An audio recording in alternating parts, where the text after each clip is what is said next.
Good morning. আমি জানি সকালবেলায় ঘুম থেকে উঠেই আমাকে রান্না করতে হবে, সেজন্য করেই জানো তো কালকে রাতেই আমি মাছের মাথা তেল সমস্ত কিছু একেবারে ভেজে গুছিয়ে রেডি করে রেখেছি।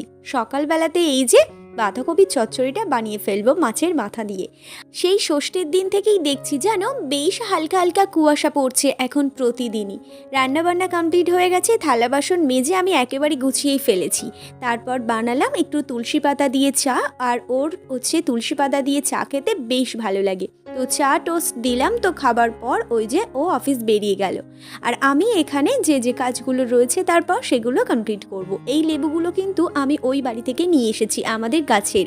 তো লেবুগুলো বেশ অনেক দিন আমি স্টোর করার জন্য এই যে প্রত্যেকটা লেবুই আমি ছোট ছোট কাগজ মুড়িয়ে এরকমভাবে রাখলাম, তারপর প্লাস্টিকের মধ্যে মুড়িয়ে তারপর একটা কন্টেনারের মধ্যে রাখবো। এখন বেশ আমার 2-2.5 মাস মতো চলেই যাবে। রাতেই বানালাম বেশ অল্প করে ঘুগনি।